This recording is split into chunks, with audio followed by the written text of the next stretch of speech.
저는 올해 75, 그룹 계열사 5개를 거느린 회장입니다. 사람들은 저를 이렇게 부릅니다. 재계의 여제, 한 회장님. 저도 처음부터 회장은 아니었습니다.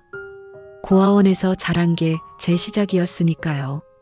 12살에 고아원 문을 나와 남의 집 식모살이를 했습니다.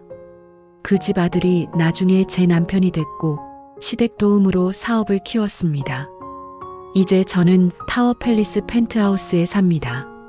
명품 가방을 수십 개 가지고 있고 제 이름 석자면 은행 문이 열립니다. 가난을 벗어났습니다. 완전히 영원히. 그래서 저는 다짐했습니다. 내 자식들은 절대 밑바닥을 보지 않게 하겠다.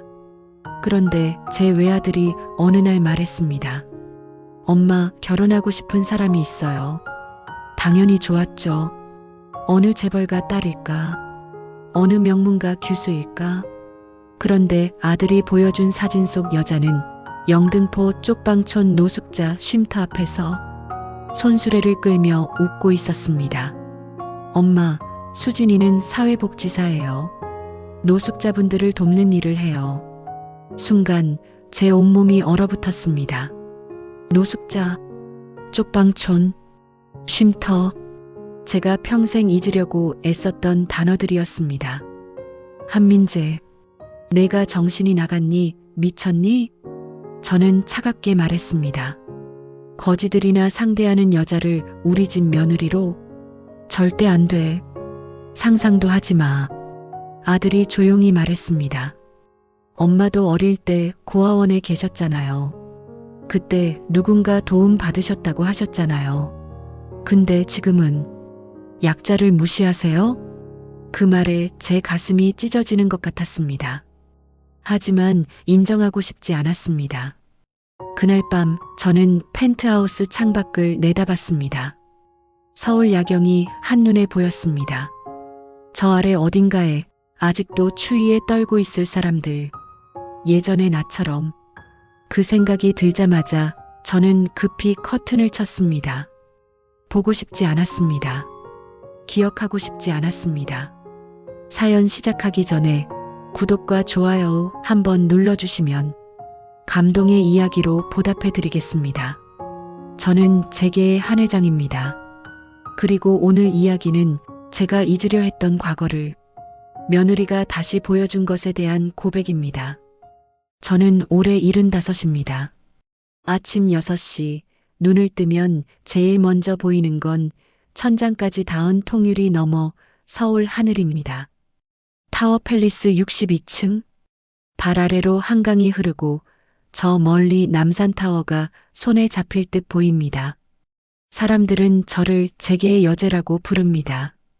그룹 계열사 5개를 이끄는 회장. 웃기는 말입니다. 저는 그저 살아남았을 뿐입니다. 비서 최 과장이 7시 정각에 들어옵니다. 오늘 일정이 정리된 태블릿을 들고 있습니다. 가사도우미 김 씨가 욕실에 물을 받아두었고 오늘 입을 옷도 준비했습니다. 샤넬 재킷, 에르메스 스카프, 까르띠에 시계. 모든 게 완벽하게 돌아갑니다. 식사는 혼자 합니다. 넓은 테이블에 저 혼자 앉아 영양사가 짠 식단표대로 먹습니다. 맛은 중요하지 않습니다. 건강이 중요하죠. 차가 회사로 향합니다. 창밖으로 출근하는 사람들이 보입니다. 저 사람들은 오늘 하루 얼마를 벌까요? 10만 원? 저는 지금 이 순간에도 그보다 더 많은 돈이 들어오고 있습니다. 그게 계층입니다. 회사 로비에서 직원들이 허리를 굽힙니다. 저는 전용 엘리베이터로 최상층 회장실로 올라갑니다. 이사회가 시작됩니다. 재무이사가 보고합니다. 매출 증가율 30%, 영업이익 전년 대비 40% 증가입니다. 더 높일 수 있습니다. 불필요한 인력은 구조 조정하세요. 누군가는 해고되겠죠. 하지만 그건 제 문제가 아닙니다. 회사가 살아남는 게 먼저입니다. 약한 자는 도태됩니다. 그게 자연의 법칙입니다. 하지만 처음부터 이랬던 건 아닙니다. 65년 전 저는 서울 변두리 고아원에 있었습니다. 겨울이면 난방도 제대로 안 되는 낡은 건물. 배가 고팠습니다. 늘 배가 고팠습니다. 어느 겨울날 할머니 한 분이 찾아오셨습니다. 보따리에서 김밥과 빵과 귤을 꺼내셨습니다. 제 차례가 왔을 때 남은 건 작은 빵 하나뿐이었습니다. 힘내렴 얘야. 넌 꼭 잘 될 거야. 그 손의 온기를 저는 아직도 기억합니다. 12살에 고아원을 나가 식모살이를 했습니다. 아침 5시부터 밤 10시까지. 손은 늘 트고 무릎은 늘 아팠습니다. 그 집 아들이 몰래 책을 가져다 줬습니다. 저는 밤마다 다락방에서 공부했습니다. 그렇게 5년이 흘렀고 그가 제게 청혼했습니다. 시어머니는 발광했습니다. 고아원 출신 식모를 며느리로. 하지만 시아버지가 허락하셨고 우리는 결혼했습니다. 남편과 작은 사업을 시작했습니다. 저는 남편을 도왔습니다. 잠도 제대로 못 자며 일했습니다. 사업은 잘 됐습니다. 점점 커졌습니다. 남편이 세상을 떠났을 때 저는 회사를 물려받았습니다. 10년 동안 회사를 키웠습니다. 무시하는 임원들을 하나씩 제거했습니다. 그렇게 지금의 자리까지 왔습니다. 저녁이 되어 펜트하우스로 돌아왔습니다. 김 씨가 저녁을 준비했지만 오늘도 혼자 먹습니다. 텔레비전에서 뉴스가 나옵니다. 한 회장, 올해의 경영인상 수상. 화면 속 제 모습은 당당합니다. 하지만 거울 속 저는 그저 외로운 노인일 뿐입니다. 침대에 누워 천장을 봅니다. 고요합니다. 이 넓은 집에 저 혼자뿐입니다. 전화벨이 울립니다. 아들 민재입니다. 엄마, 내일 시간 있으세요? 할 얘기가 있어요. 목소리에 떨림이 있습니다. 그래, 내일 저녁에 집으로 와. 네, 엄마. 내일 봬요. 전화를 끊고 나니 묘한 불안감이 듭니다. 혹시 결혼 이야기는 아니겠죠? 그렇다면 좋습니다. 어느 재벌가 딸인지 기대가 됩니다. 저는 눈을 감습니다. 내일이 기대됩니다. 다음 날 저녁 민재가 왔습니다. 거실 소파에 앉은 아들의 표정이 평소와 달랐습니다. 뭔가 결심한 사람의 얼굴이었습니다. 무슨 일이니? 엄마, 저 결혼하고 싶은 사람이 있어요. 가슴이 두근거렸습니다. 드디어 35이 넘도록 결혼 생각이 없어 보이던 아들이. 그래, 어느 집안 딸이니? 민재가 휴대폰을 꺼내 사진을 보여줬습니다. 화면 속에는 단발머리의 평범한 여자가 있었습니다. 하지만 제 시선을 사로잡은 건 배경이었습니다. 낡은 건물들, 좁은 골목, 그녀가 끌고 있는 손수레. 그 옆에는 노숙자로 보이는 사람들이 서 있었습니다. 이게 뭐니? 엄마, 이 사람이 박수진이에요. 제가 사랑하는 사람이에요. 뭐 하는 사람인데? 사회복지사예요. 영등포 쪽방촌 노숙자 쉼터에서 일하고 있어요. 숨이 막혔습니다. 노숙자, 쪽방촌, 쉼터. 50년 넘게 잊으려 애썼던 단어들이 갑자기 튀어나왔습니다. 박민재, 내가 지금 무슨 소리를 하는 거니? 엄마, 수진이는 정말 좋은 사람이에요. 진심으로 사람들을 돕는. 닥쳐. 거지들이나 상대하는 여자를 우리 집 며느리로 들이자고. 제정신이니? 엄마, 그렇게 말씀하시면 월급이나 제대로 받아? 우리 회사 말단 사업만도 못하겠구나. 엄마, 돈이 중요한 게 아니에요. 돈이 중요하지. 민재가 천천히 일어섰습니다. 눈빛이 차가워졌습니다. 엄마도 어릴 때 고아원에 계셨잖아요. 그때 누군가 도움 받으셨다고 하셨잖아요. 근데 지금은 약자를 무시하세요? 가슴이 찢어지는 것 같았습니다. 그건 달라. 뭐가 달라요? 엄마는 그때 도움받은 거 맞잖아요. 근데 지금은 수진이가 돕는 그분들을 거지라고 부르세요? 닥치라고 했어. 나는 그 시절에서 벗어났어. 완전히. 나는 성공했어. 여기까지 올라왔다고. 성공하면 과거를 부정해도 돼요? 도움받은 건 잊어도 돼요? 민재가 저를 똑바로 쳐다봤습니다. 엄마, 우리 회사 자선 사업 있잖아요. 그거 전부 세금 혜택 때문이잖아요. 이미지 관리용이잖아요. 진심은 하나도 없잖아요. 수진이는 달라요. 적은 월급 받으면서도 매일 그 자리를 지켜요. 진심으로요. 그래서 그게 사랑이니? 그 여자가 우리 집안 격에 맞아? 엄마가 말하는 그 격이 뭔데요? 돈이요? 지위요? 돈이 곧 인격이고 지위고 명예야. 이 세상이 원래 그래. 알아요. 엄마가 만든 세상이 그렇다는 거 알아요. 근데 전 그렇게 살고 싶지 않아요. 전 수진이랑 결혼할 거예요. 엄마가 반대하셔도요. 민재가 가방을 들고 문으로 걸어갔습니다. 잘 생각해 보세요, 엄마. 엄마가 잊으려는 그 과거가 사실은 엄마를 만든 거잖아요. 쾅! 문이 닫혔습니다. 저는 소파에 털썩 앉았습니다. 민재가 두고 간 휴대폰 화면에 여전히 그 사진이 떠 있었습니다. 손수레를 끌고 웃고 있는 여자. 박수진. 문득 기억이 떠올랐습니다. 60년 전 고아원을 나와 처음 거리로 나섰던 날. 지하도에는 노숙자들이 있었습니다. 한 할아버지가 제게 손을 내밀었습니다. 애야, 밥 좀 줄 수 있니? 저는 겁에 질려 도망쳤습니다. 저렇게는 안 돼. 절대 저렇게 되면 안 돼. 그래서 악착같이 살았습니다. 계속 올라가는 거야. 절대 내려가지 않는 거야. 저는 휴대폰을 꺼버렸습니다. 하지만 머릿속에서는 지워지지 않았습니다. 그 골목, 그 사람들, 그 여자의 미소. 창밖으로 서울 야경이 보입니다. 화려한 불빛들. 하지만 저 불빛 아래 어딘가에는 어둡고 춥고 배고픈 곳이 있을 겁니다. 영등포 쪽방촌.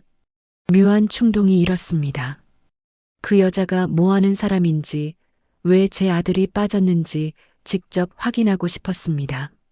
저는 휴대폰을 다시 켰습니다. 비서에게 문자를 보냈습니다. 영등포 노숙자 쉼터 주소 알아내세요. 내일 아침까지.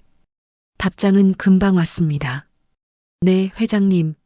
내일 직접 보러 가겠습니다. 그 여자가 어떤 사람인지, 그리고 제 아들에게서 떼어놓을 방법을 찾겠습니다. 절대로 우리 집안에 그런 며느리는 들릴 수 없습니다. 다음 날 아침 비서에게서 문자가 왔습니다. 영등포구 신길동 쪽방촌 내 희망의 집 노숙자 쉼터입니다. 회사에 가지 않았습니다. 오늘 일정을 모두 취소하라고 지시했습니다. 박 기사, 영등포로 가요. 영등포요? 박 기사가 백미러로 저를 쳐다봤습니다. 놀란 표정이었습니다. 당연합니다. 제가 강남을 벗어나는 일은 거의 없으니까요. 차가 한강을 건넜습니다. 강남의 반듯한 빌딩 숲이 멀어졌습니다. 영등포 쪽방촌 골목 입구에 차가 멈췄습니다. 더 이상 들어갈 수 없었습니다.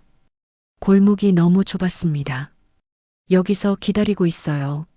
저는 차에서 내렸습니다. 찬바람이 얼굴을 스쳤습니다. 골목은 어두웠습니다. 좁은 건물들이 햇빛을 가렸습니다. 양쪽으로 낡은 건물들, 쪽방들이 늘어서 있었습니다. 어느 문 앞에는 할아버지 한 분이 앉아 계셨습니다. 눈이 마주쳤습니다. 저는 재빨리 고개를 돌렸습니다. 60년 전 그 지하도의 할아버지가 떠올랐습니다. 애야, 밥 좀 줄 수 있니? 저는 도망쳤었습니다. 지금도 똑같았습니다. 도망치고 싶었습니다. 희망의 집 간판이 보였습니다. 낡은 2층 건물이었습니다. 저는 맞은편 골목 모퉁이에 섰습니다. 여기서는 입구가 보였지만 안 사람들은 저를 볼 수 없었습니다. 문이 열렸습니다. 그녀가 나왔습니다. 박수진. 사진에서 봤던 바로 그 여자였습니다. 평범한 청바지에 후드티. 명품이라고는 하나도 없었습니다. 손수레를 끌고 나왔습니다. 스티로폼 박스들이 실려 있었습니다. 노숙자 할머니 한 분이 다가왔습니다. 수진아, 왔구나. 할머니, 어제 주무셨어요? 수진이 환하게 웃으며 인사했습니다.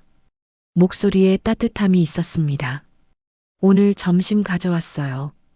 따뜻할 때 드세요. 수진이 도시락을 할머니 손에 쥐어줬습니다. 저는 멀찍이서 따라갔습니다. 수진은 골목을 돌았습니다. 쪽방 앞에서 멈추기도 하고 지하철역 계단으로 내려가기도 했습니다. 지하철역 계단에 할아버지 한 분이 앉아 계셨습니다. 종이 상자를 깔고 담요를 뒤집어 쓰고 할아버지, 점심 드셨어요? 아직. 제가 가져왔어요. 수진이 도시락을 꺼내놓고 자기가 입고 있던 목도리를 풀어 할아버지 목에 둘러줬습니다. 이거라도 하세요. 오늘 더 추워진대요. 내가 춥겠다. 전 괜찮아요. 수진이 할아버지 등을 토닥였습니다. 저는 계단 위에서 지켜봤습니다. 이해할 수 없었습니다. 왜 저러는 걸까? 돈도 안 되는 일을 자기 목도리까지 벗어주면서. 다음 장소는 작은 공원이었습니다. 수진이 한 분 한 분에게 인사했습니다. 이름을 불렀습니다. 영수 아저씨, 오늘은 좀 어때요? 철호 할아버지, 병원 다녀오셨어요? 모두의 이름을 알고 있었습니다. 그들도 수진을 반갑게 맞았습니다. 수진이 오자 얼굴이 밝아졌습니다. 이상했습니다. 저 사람들은 가진 게 없었습니다. 하지만 수진을 보는 눈빛에는 신뢰와 감사와 사랑이 있었습니다. 저 여자는 제 아들의 재산을 보고 접근한 게 아니었습니다.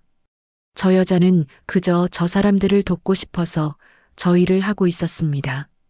내가 고아원에서 살았던 시절 그 할머니, 한 달에 한 번씩 찾아와 음식을 나눠주시던 그분. 힘내렴 얘야. 따뜻한 손, 따뜻한 목소리. 그분도 저렇게 웃으셨습니다. 가슴이 답답했습니다. 저는 나무에 기댔습니다. 아니야. 저 여자는 순진한 거야. 세상 물정 모르는 거야. 하지만 머릿속에서는 자꾸 다른 생각이 들었습니다. 저 여자가 내 아들을 행복하게 해줄까? 진심으로 민재를 사랑할까? 그리고 제 자신에게 물었습니다. 나는 언제 마지막으로 저렇게 웃어봤지? 저는 조용히 공원을 빠져나왔습니다. 차로 돌아왔습니다. 괜찮으세요? 안색이 안 좋으신데. 괜찮아요. 회사로 가요. 차가 출발했습니다. 영등포 쪽방촌이 멀어졌습니다. 하지만 머릿속에서는 지워지지 않았습니다. 목도리를 벗어주던 수진의 모습, 환하게 웃던 노숙자들의 얼굴, 그리고 50년 전 제게 빵을 건네주시던 할머니의 손. 그때 저는 다짐했었습니다. 할머니, 꼭 은혜 갚을게요. 그런데 저는 무엇을 했을까요? 성공한 뒤 그 할머니를 찾지 않았습니다. 가난했던 과거를 지웠습니다. 부끄러웠으니까요. 그리고 지금 저는 그때의 그 할머니처럼 살고 있는 여자를, 제 아들이 사랑하는 여자를 무시했습니다. 이건 아니야. 저 여자는 우리 집안에 어울리지 않아. 그렇게 생각하려 했습니다. 하지만 작은 목소리가 속삭였습니다. 정말 그럴까? 아니면 내가 두려운 걸까? 내 과거를 마주하는 게. 저는 눈을 감았습니다. 혼란스러웠습니다. 일주일이 지났습니다. 그 사이 저는 수진에 대해 더 알아보라고 지시했고 드디어 보고서가 올라왔습니다. 박수진 31살. 지방국립대 사회복지학과 졸업. 부모님은 충청도에서 작은 슈퍼 운영. 노숙자 쉼터 3년째 근무 중. 월급 230만 원. 평범했습니다. 아니, 평범 이하였습니다. 역시 우리 집안하고는 안 맞아. 하지만 마음 한구석이 불편했습니다. 일주일 내내 그 장면이 머릿속에서 맴돌았습니다. 그리고 민재는 집에 오지 않았습니다. 어느 날 저녁 뉴스를 보고 있었습니다. 오늘부터 한파주의보가 발효됩니다. 밤 기온이 영하 10도까지 떨어질 전망인데요. 노숙자 보호를 위해 각 쉼터에서는 야간 순찰을 강화할 예정입니다. 야간 순찰. 문득 궁금해졌습니다. 수진도 할까요? 이 추운 밤에 민재에게 문자를 보냈습니다. 민재야, 수진 씨. 오늘 야간 순찰 나가니? 한참 뒤에 답장이 왔습니다. 왜요? 네. 오늘 당직이래요. 밤 10시부터 새벽 3시까지요. 심장이 쿵 내려앉았습니다. 영하 10도의 날씨에 밤 10시부터 새벽 3시까지 참을 수 없었습니다. 박 기사에게 전화했습니다. 지금 바로 나와요. 영등포로 가야 해요. 밤 10시 차는 다시 쪽방촌 입구에 멈췄습니다. 차에서 내리자 겨울의 찬바람에 뺨이 찢어질 것 같았습니다. 희망의 집 건물에서 수진이 나왔습니다. 두꺼운 패딩, 목도리, 장갑. 손에는 손전등과 큰 배낭. 동료 남자와 함께 걸었습니다. 저는 멀찍이 서 따라갔습니다. 한 건물 계단 밑에서 멈췄습니다. 할머니가 종이 상자를 깔고 누워 있었습니다. 할머니, 일어나실 수 있어요? 오늘 너무 추워요. 쉼터 가셔야 해요. 싫어. 거기 사람 많아. 그럼 이거라도 쓰세요. 수진이 배낭에서 핫팩과 손난로를 꺼냈습니다. 그리고 자기 목도리를 또 풀어 할머니 목에 둘러줬습니다. 이 담요도 쓰세요. 제발이요. 목도리를 벗은 수진의 목이 빨갛게 얼어 있었습니다. 그들은 계속 걸었습니다. 다음 장소로 또 다음 장소로. 지하철역, 공원, 폐업한 가게 앞. 수진은 한 분 한 분에게 다가갔습니다. 이름을 불러주고 핫팩을 나눠줬습니다. 시간은 점점 흘러 자정을 넘어 새벽 1시가 되어가고 있었습니다. 저는 살벌한 날씨 탓에 발은 얼어붙어서 걷기가 힘들어졌고 점점 지쳐가고 있었습니다. 그러다 문득 떠오른 40년 전 사업이 어려웠던 시절에 거래처에 대금을 떼었던 기억이 떠올랐습니다. 저는 매일 새벽같이 거래처를 찾아다니면서 머리를 조아리며 사정을 했습니다. 비가 오나 눈이 오나 다녔습니다. 우리 직원들 때문이었습니다. 그들도 월급을 받아야 가족들과 한 달을 살아갈 수 있기 때문이었습니다. 그때 저도 수진처럼 누군가를 지키고 싶었습니다. 하지만 지금의 나는 구조조정을 지시하고 수백 명을 해고하는데 거침이 없는 사람으로 변했습니다. 새벽 2시가 넘었습니다. 한 골목에서 소리가 들렸습니다. 가지마. 내가 여기 있다고. 술 취한 목소리였습니다. 수진이 조심스럽게 다가갔습니다. 아저씨, 괜찮으세요? 중년 남자가 술병을 들고 비틀거리고 있었습니다. 누구야? 가지 말라고. 아저씨, 여기서 주무시면 안 돼요. 너무 추워요. 시끄러워. 남자가 갑자기 손을 휘둘렀습니다. 수진이 비켜섰지만 균형을 잃고 넘어졌습니다. 수진아. 동료가 달려갔습니다. 수진이 천천히 일어났습니다. 팔을 움켜쥐고 있었습니다. 괜찮아, 오빠. 지금은 아저씨부터. 수진이 다가가 남자에게 담요를 덮어줬습니다. 다친 팔로 힘들어하면서도 아저씨, 추우시죠? 이거라도 덮으세요. 수진이 남자 옆에 앉았습니다. 아저씨, 힘드시죠? 저도 알아요. 남자가 흐느꼈습니다. 딸이 있어. 근데 나 때문에. 안 늦었어요, 아저씨. 다시 시작할 수 있어요. 제가 도와드릴게요. 수진의 목소리는 떨리고 있었습니다. 하지만 진심이 있었습니다. 남자가 소리내어 울었습니다. 수진이 옆에 앉아 등을 토닥였습니다. 지켜보고 있던 내 가슴이 먹먹했습니다. 내 나이 22살 결혼 직전에 시어머니가 될 분이 저를 불렀습니다. 그때 나를 쳐다보던 조롱 섞인 눈빛은 아직도 생생하게 기억이 납니다. 은혜 씨, 솔직히 말할게요. 이 결혼 절대 허락 못해요. 고아원 출신의 식모살이한 주제에 감히 우리 집안을 넘보고 있는 거예요?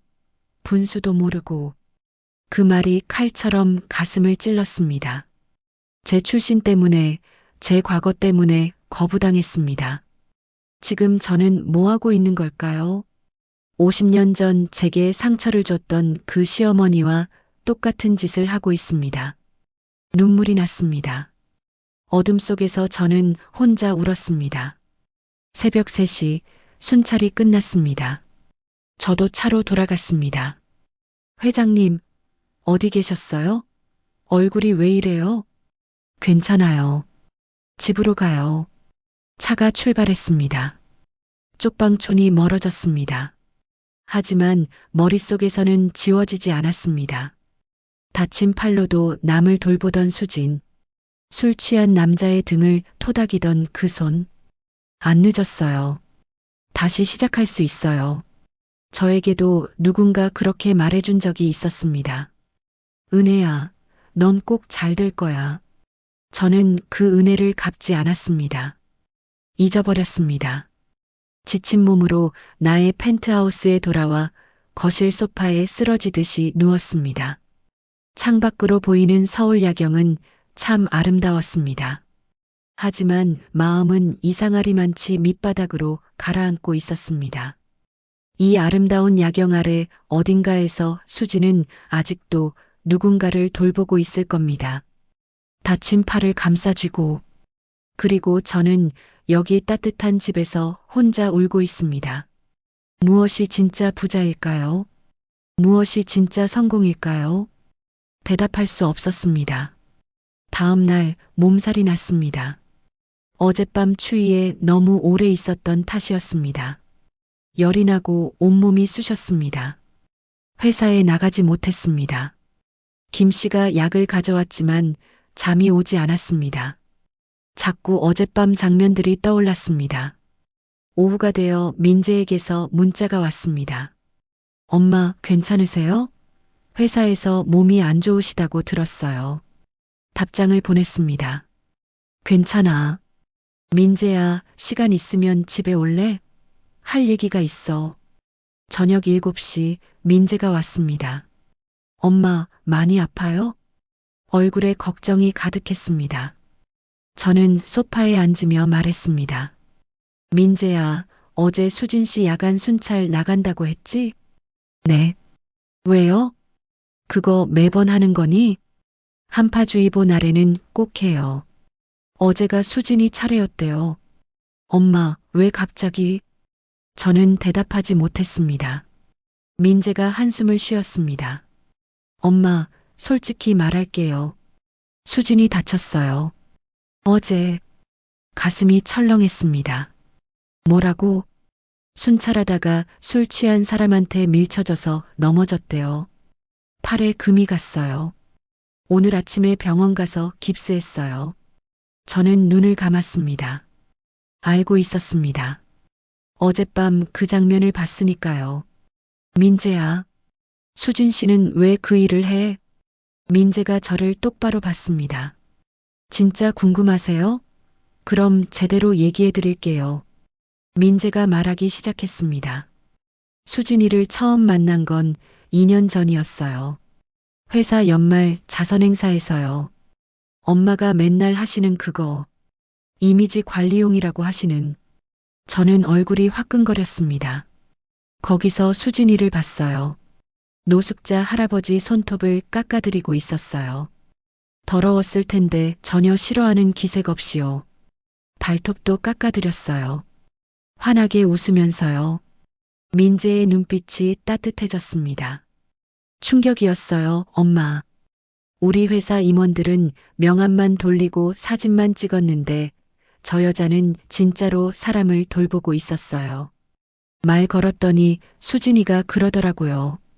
힘들죠. 근데 이분들은 저보다 더 힘드세요. 제가 조금 힘든 걸로 이분들이 편해지시면 전 괜찮아요. 민재의 목소리가 떨렸습니다. 그때 알았어요. 아, 이게 진짜 사람다운 거구나. 그 다음부터 자주 찾아갔어요. 가다 보니까 제 생각도 바뀌었어요. 전 그동안 사람을 숫자로만 봤어요. 구조 조정할 때도 300명 감축이라고만 생각했지 그 한 명 한 명이 가족이 있다는 걸 몰랐어요. 민재가 제 눈을 똑바로 쳐다봤습니다. 근데 쉼터에서 그분들 얘기를 들으니까 알겠더라고요. 다 이유가 있어서 여기 오신 거예요. 엄마도요, 만약 그때 고아원 나와서 갈 곳 없었으면 어떻게 됐을까요? 만약 사업 실패했으면 숨이 멎을 것 같았습니다. 엄마도 저 거리에 계실 수 있었어요. 우연히 운 좋게 여기까지 온 거예요. 그걸 수진이가 알려줬어요. 그래서 사랑하게 됐어요. 민재가 한숨을 쉬었습니다. 엄마, 수진이가 어제 뭐라고 했는지 알아요? 민재 씨 괜찮아요. 어머니가 나를 싫어하시는 거 충분히 이해할 수 있어요. 나 같아도 그랬을 것 같아요. 하지만 내가 많이 노력할게요. 내가 진심을 다하면 어머니도 알아주실 거예요. 그러면서 웃는 거예요. 팔에 깁스하고 있으면서 민재의 눈에 눈물이 고였습니다. 엄마, 전 수진이랑 결혼하고 싶어요. 제 인생에서 처음으로 진짜 사랑하는 사람이에요. 엄마가 반대하시면 어쩔 수 없어요. 전 그냥 수진이랑 조용히 살게요. 회사도 그만둘게요. 민재야. 그럼 어쩌라고요? 엄마가 원하는 사람이랑 결혼하라고요? 아니야. 그게 아니라 말이 막혔습니다. 민재가 일어섰습니다. 엄마, 전 수진이 없으면 못 살아요. 그걸 엄마가 인정 안 해주시면 전 엄마를 원망하며 살 거예요. 평생. 민재는 문을 열고 나가버렸습니다. 쾅! 저는 그 자리에 주저앉았습니다. 50년 전 제 결혼식 날이 떠올랐습니다. 시어머니는 오지 않으셨습니다. 끝까지 반대하셨으니까요. 돌아가실 때까지 저를 며느리로 인정하지 않으셨습니다. 남편은 그 사이에서 힘들어했습니다.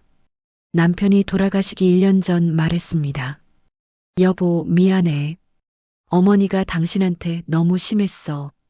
남편은 평생 그 죄책감을 안고 살았습니다. 저도 시어머니에 대한 원망을 평생 안고 살았습니다. 지금 저는 그 시어머니와 똑같은 짓을 하고 있습니다. 휴대폰을 들었습니다. 민재에게 문자를 보냈습니다. 민재야, 수진 씨 병원 어디야? 가봐야겠다. 한참 뒤에 답장이 왔습니다. 진짜요?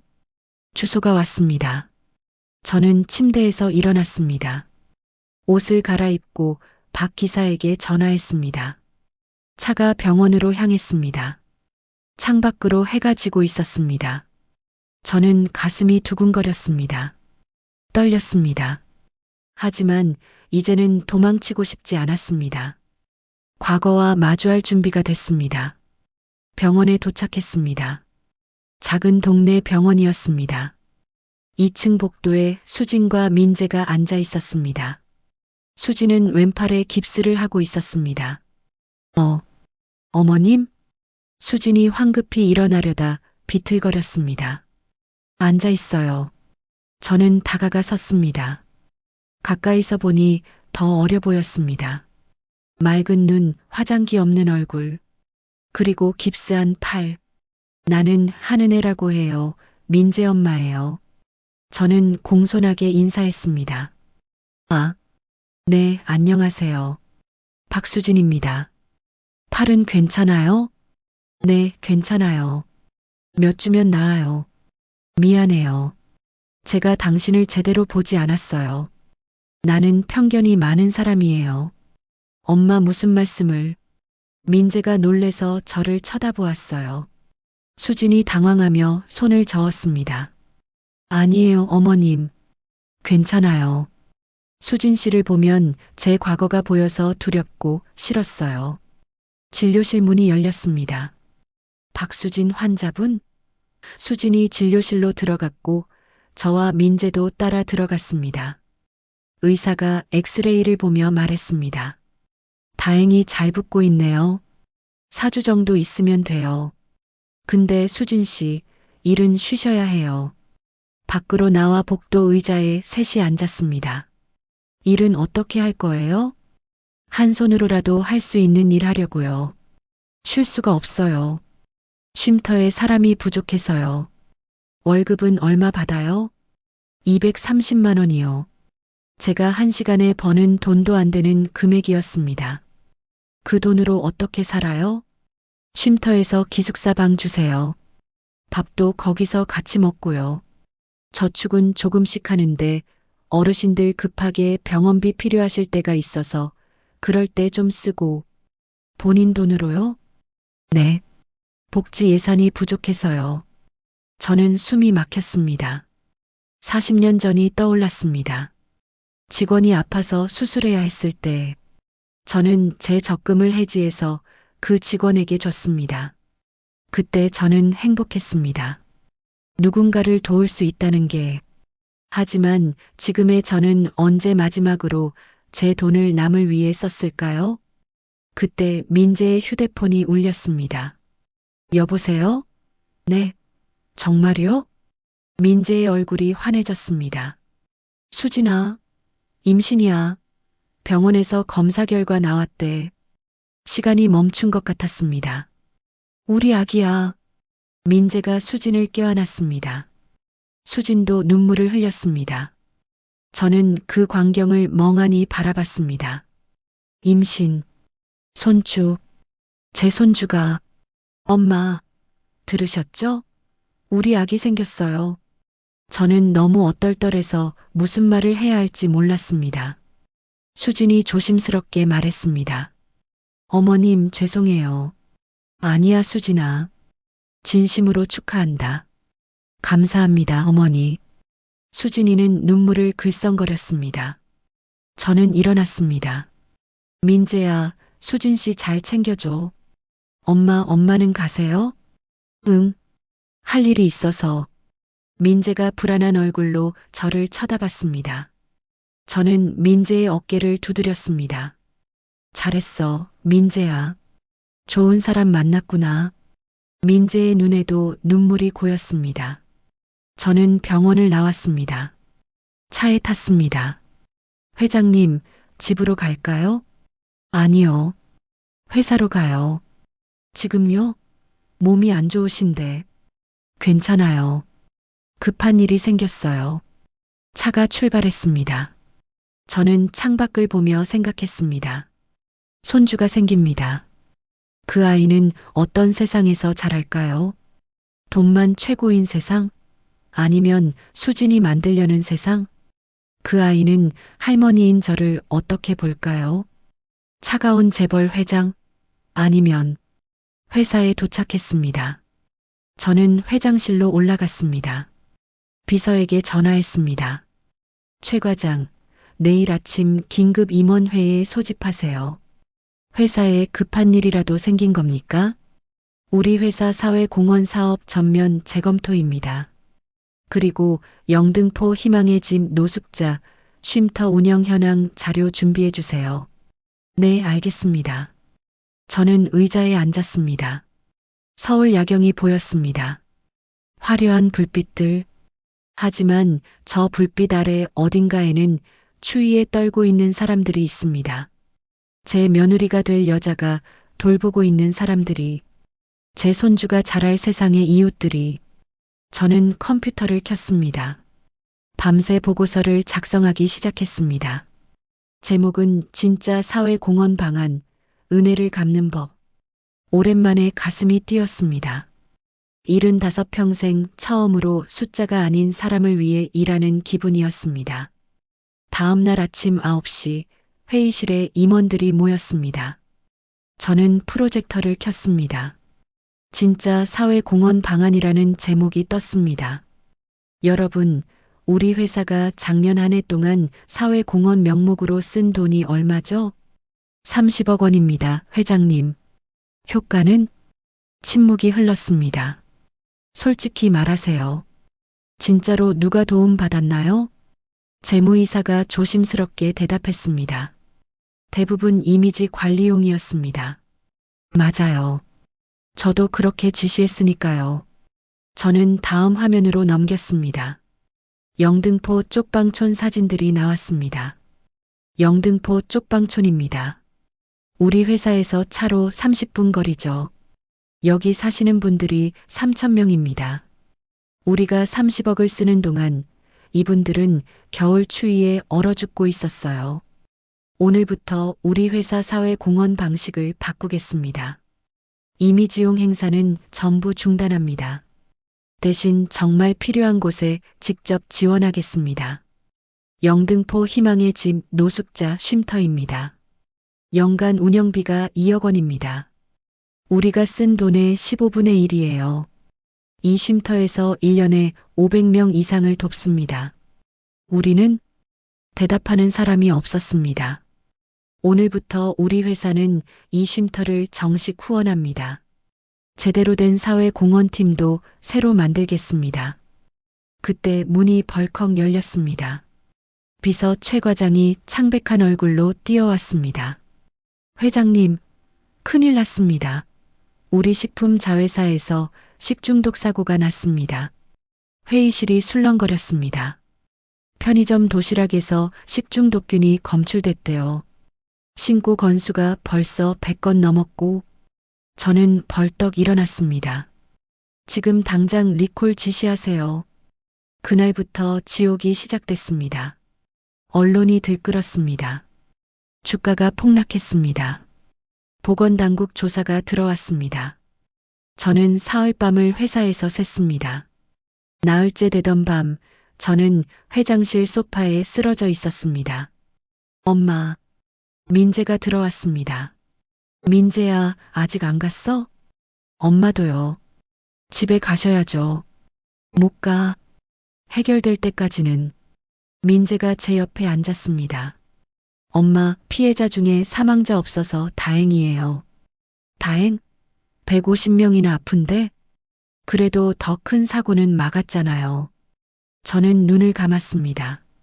내 잘못이야, 민재야. 내가 효율만 따지라고 했어. 무언가 절감하라고 했어. 빨리 만들고 싸게 만들고. 정작 중요한 건 놓쳤어. 안전이야. 정성이야. 사람이야. 민재가 제 손을 잡았습니다. 엄마, 이제라도 바꾸면 돼요. 그때 휴대폰이 울렸습니다. 집 전화였습니다. 회장님, 저 김 씨예요. 택배가 왔는데요. 박수진 씨라고 적혀 있어요. 수진이가 무슨 택배를 보냈을까? 나는 피곤해 절은 몸을 이끌고 집으로 향했습니다. 거실 테이블 위에 커다란 보온 가방이 놓여 있었습니다. 열어봤습니다. 유리 용기들이 가득했습니다. 미역국, 김치, 나물, 조림, 두부구이, 쪽지가 들어 있었습니다. 어머님, 요즘 힘드시다는 얘기 들었어요. 제가 해드릴 수 있는 게 이것밖에 없어서 죄송해요. 따뜻하게 데워 드세요. 화학 조미료 하나도 안 들어갔어요. 마이너스 수진 올림. 손이 떨렸습니다. 이 음식들을 만드는데 얼마나 걸렸을까요? 깁스를 해서 손도 제대로 움직이기 힘들었을 텐데. 김 씨가 미역국을 데워줬습니다. 식탁에 앉았습니다. 국을 한 숟가락 떠서 입에 넣었습니다. 눈물이 쏟아졌습니다. 구수하고 깊은 맛이었습니다. 이게 손맛이구나. 이게 정성이구나. 40년 전이 떠올랐습니다. 제가 남편을 위해 끓여준 미역국. 남편이 말했습니다. 여보, 당신 미역국은 세상에서 제일 맛있어. 그때 저는 행복했습니다. 누군가를 위해 음식을 만든다는 게. 그런데 언제부터였을까요? 제가 요리를 멈춘 게 오직 돈을 버는 데만 혈안이 되어 있어서 작은 소소한 행복은 잊어버린 지 오래였습니다. 밥을 다 먹고 수진에게 전화했습니다. 여보세요? 아, 어머님, 음식 받으셨어요? 응, 지금 다 먹었어. 정말 맛있었어. 고마워, 수진아. 맛있게 먹어주셔서 감사합니다. 수진아, 너는 왜 이렇게 좋은 사람이니? 전화기 너머로 수진이 웃는 소리가 들렸습니다. 아니에요, 어머님. 그냥 제가 할 수 있는 걸 하는 것뿐이에요. 민재가 너를 사랑하는 이유를 알 것 같아. 내 며느리가 되어 줄래? 전화기 너머로 수진이 울컥하는 소리가 들렸습니다. 정말, 정말이요? 그래, 우리 가족이 되어줘. 어머님, 감사합니다. 수진이 울었습니다. 저도 울었습니다. 다음 날 저는 긴급 기자회견을 열었습니다. 우리 회사 식중독 사고에 대해 깊이 사과드립니다. 저는 그동안 효율만 쫓았습니다. 정작 중요한 것, 안전과 정성을 잊었습니다. 오늘부터 우리 회사는 바뀌겠습니다. 공장 시스템 전면 개편, 위생관리 강화, 그리고 화학 조미료를 줄이고 자연 재료를 늘리겠습니다. 비용이 들더라도 시간이 걸리더라도 제대로 만들겠습니다. 회장님, 그러면 가격이 오르는 거 아닙니까? 오를 수도 있습니다. 하지만 그게 맞습니다. 싸고 빠른 것보다 안전하고 정직한 게 더 중요합니다. 그날 밤 집으로 돌아와 수진이 만들어준 음식을 다시 데워 먹었습니다. 여전히 맛있었습니다. 저는 다짐했습니다. 제 회사 음식도 이렇게 만들겠다고. 정성을 담아서, 손맛을 담아서, 사람을 담아서.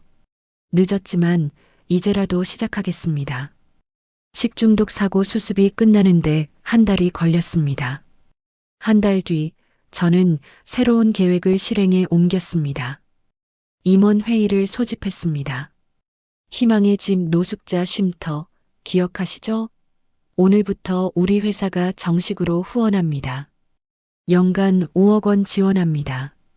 그리고 쉼터 건물이 너무 낡았어요. 새로 짓겠습니다. 새로 짓는다고요? 네. 우리 건설 자회사가 맡아서 20억 정도 들 겁니다. 재무이사가 물었습니다. 회장님, 비용이 상당한데요. 필요한 돈입니다. 그 정도면 언론 홍보 효과가. 홍보 안 합니다. 조용히 합니다. 이건 쇼가 아니에요. 그리고 사회공헌팀을 신설합니다. 팀장은 한민재 상무가 맡습니다. 임원들이 놀랐습니다. 회의가 끝나고 저는 혼자 회장실에 앉았습니다. 휴대폰이 울렸습니다. 수진이었습니다. 어머님, 정말 감사합니다. 쉼터에 연락 왔대요. 후원 결정됐다고. 당연한 거야. 나중에 내가 직접 찾아갈게. 전화를 끊고 미소가 지어졌습니다. 오랜만에 느끼는 뿌듯함이었습니다. 그때 비서가 들어왔습니다. 회장님, 손님이 오셨습니다. 희망의 집 소장님이시래요. 지금요? 빨리 모셔와요. 중년 여성이 들어왔습니다. 수수한 옷차림에 따뜻한 인상이었습니다. 회장님, 먼저 진심으로 감사드립니다. 후원 결정해 주셔서요.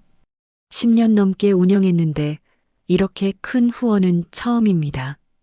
소장님의 눈시울이 붉어졌습니다. 늘 예산 때문에 고민이었거든요. 겨울에 난방비가 부족해서 밥 한 끼 제대로 못 드릴 때도 있었어요. 이제는 걱정 안 하셔도 돼요. 회장님, 혹시 한번 쉼터에 오시겠어요? 어르신들께서 감사 인사드리고 싶다고 하세요. 그리고 이건 어르신들이 쓰신 편지예요. 소장님이 봉투를 건넸습니다. 저는 떨리는 손으로 받았습니다. 소장님이 돌아가고 저는 편지를 열었습니다. 회장님, 고맙습니다. 저는 길에서 3년을 살았습니다. 희망의 집이 아니었으면 얼어 죽었을 겁니다. 김영수 올림. 회장님, 감사합니다.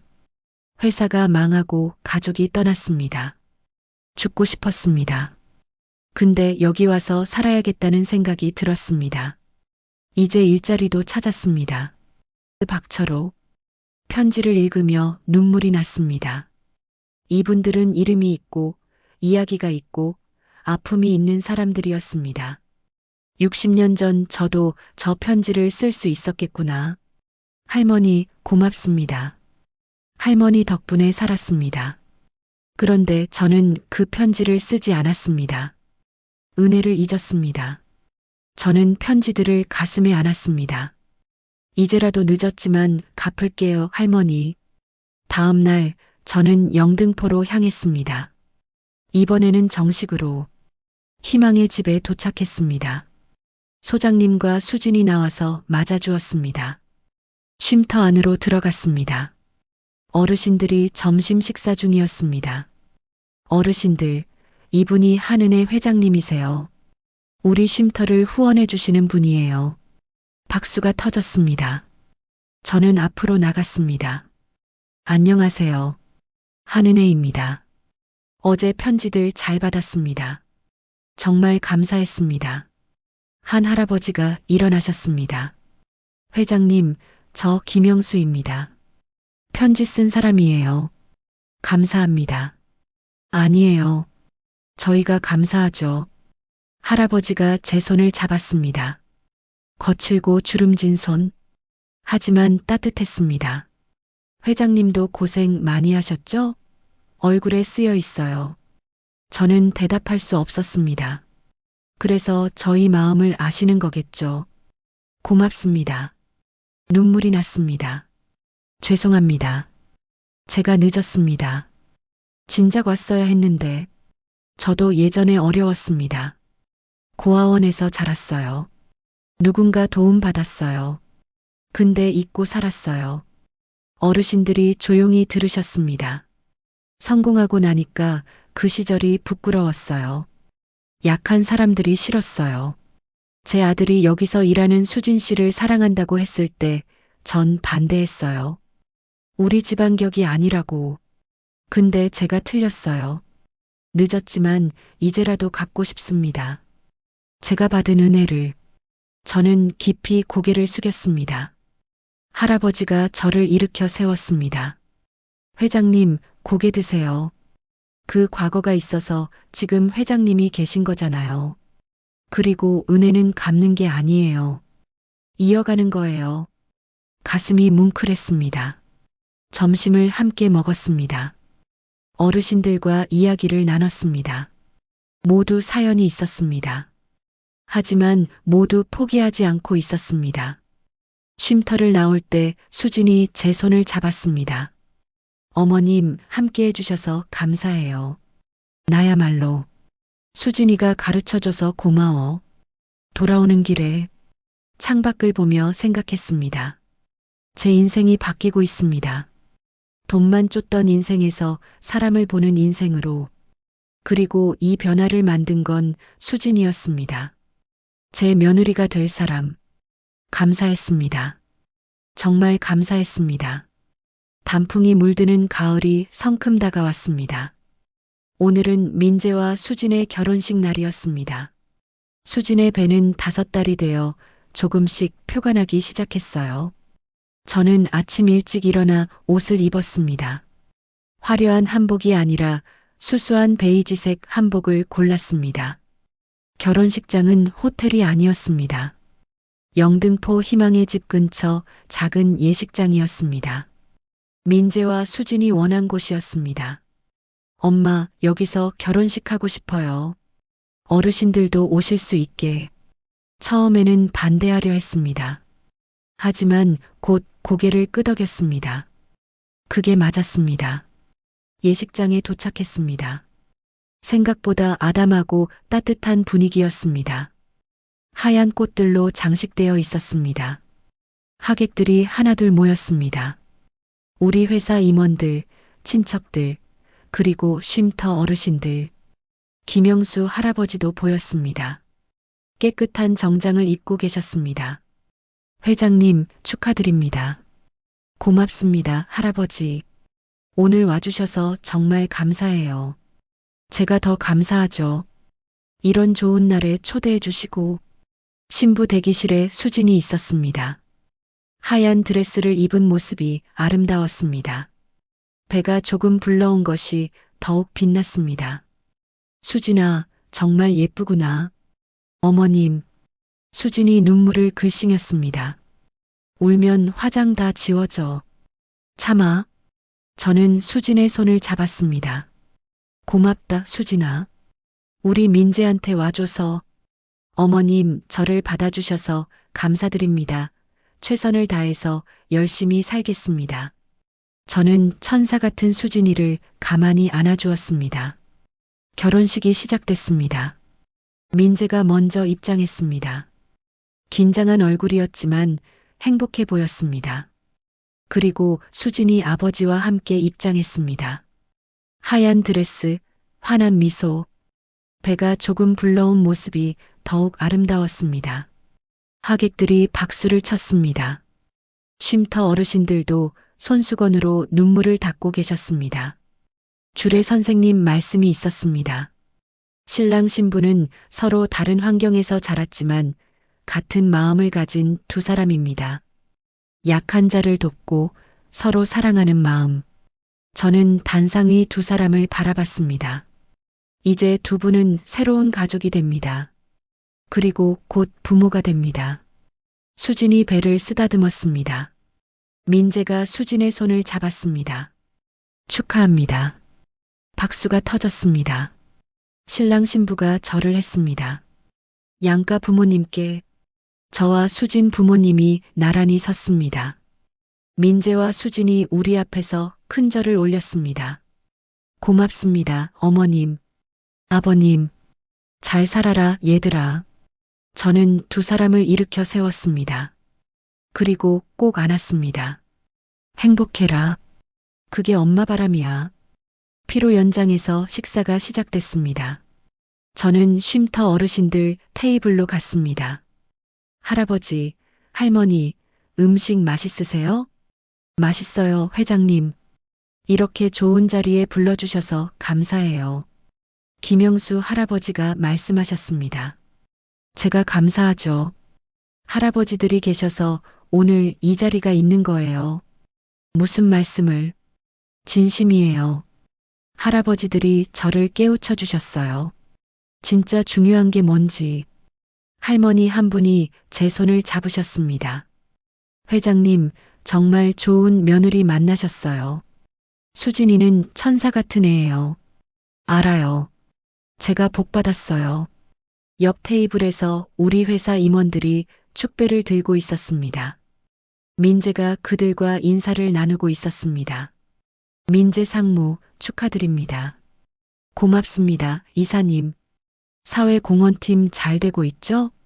네, 정말 보람 있어요. 숫자가 아니라 사람을 보게 되니까요.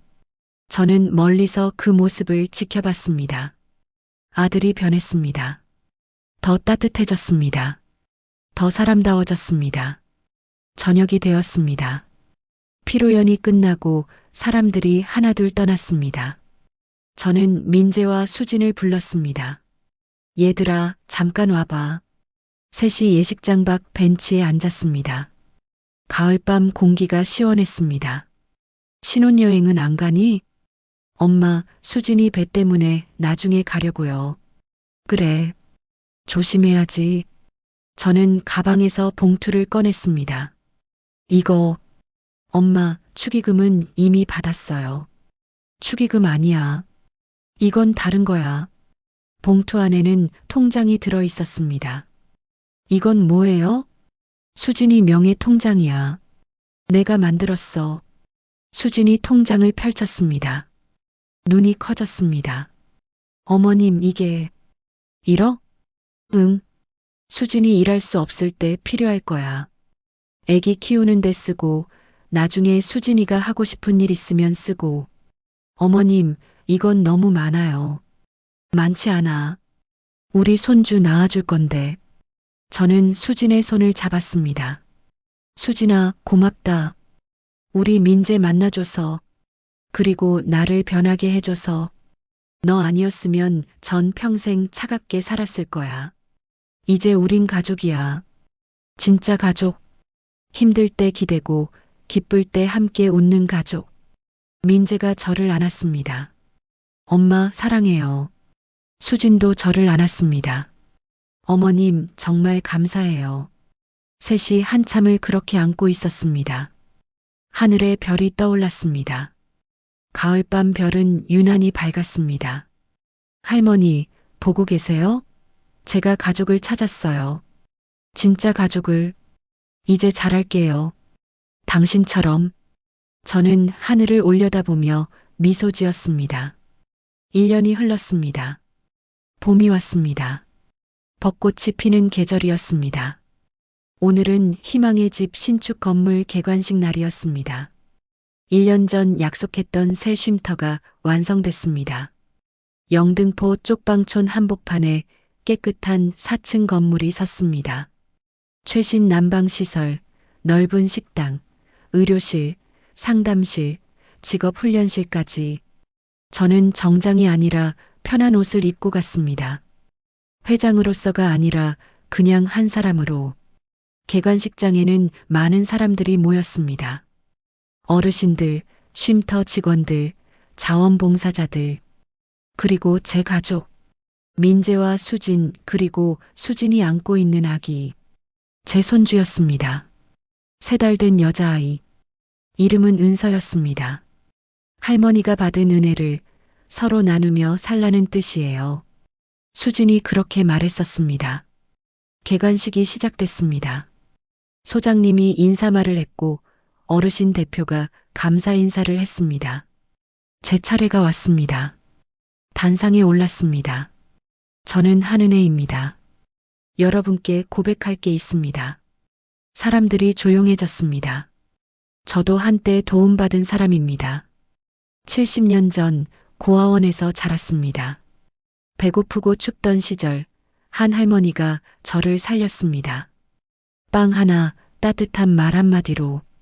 어르신들이 고개를 끄덕였습니다. 할머니께 약속했습니다. 꼭 은혜 갚을게요. 그런데 저는 성공한 뒤 잊어버렸습니다. 부끄러웠으니까요.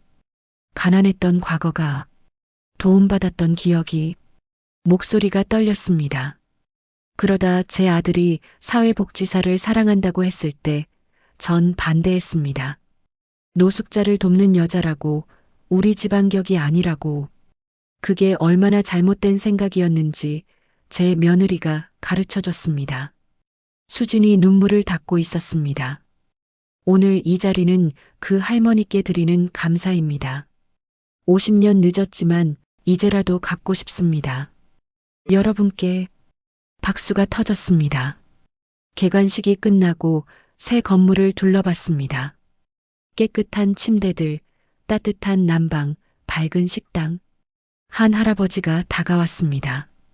1년 전 처음 만났던 김영수 할아버지였습니다.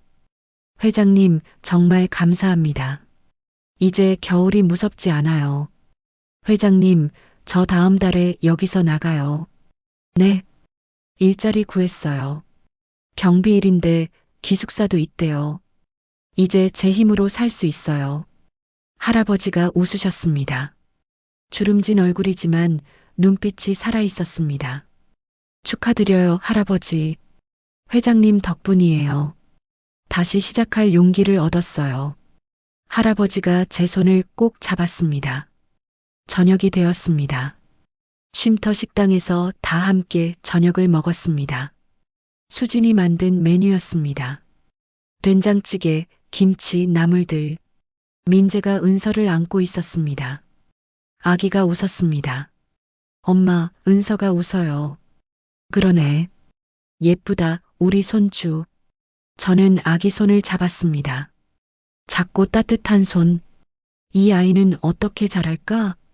돈만 중요한 세상이 아니라 사람이 중요한 세상에서, 약한 자를 무시하는 게 아니라 서로 돕는 세상에서 그리고 할머니인 저는 그런 세상을 만들어주고 싶었습니다. 그날 밤 집으로 돌아왔습니다. 펜트하우스는 여전히 넓고 조용했습니다. 하지만 더 이상 외롭지 않았습니다. 벽에는 쉼터 사진들이 걸려 있었습니다. 어르신들과 함께 찍은 사진, 은서를 안고 있는 사진, 민재와 수진의 결혼 사진.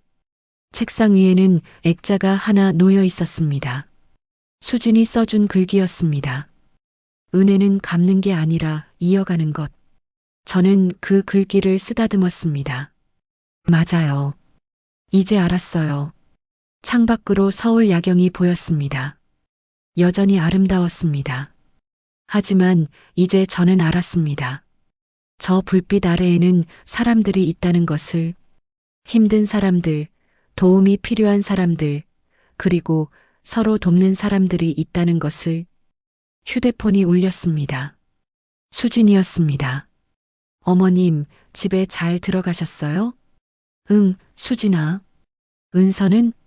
자고 있어요. 오늘 할머니 보고 좋았나 봐요. 나도 좋았어. 우리 손주 보니까. 어머님, 다음 주에 같이 쉼터 가실래요? 요리 봉사하는 날이거든요. 그래, 갈게. 뭘 준비하면 돼? 아무것도요. 어머님이 계시는 것만으로도 충분해요. 전화를 끊고 미소가 지어졌습니다. 75에 배운 것들이 있었습니다. 진짜 부자는 돈이 많은 사람이 아니라 은혜를 아는 사람이라는 것. 진짜 성공은 높이 올라가는 게 아니라 누군가를 일으켜 세우는 것이라는 것. 그리고 사랑은 계산이 아니라 마음이라는 것. 저는 침대에 누웠습니다. 오랜만에 편안한 잠이 올 것 같았습니다. 제 인생에서 가장 행복한 밤이었습니다.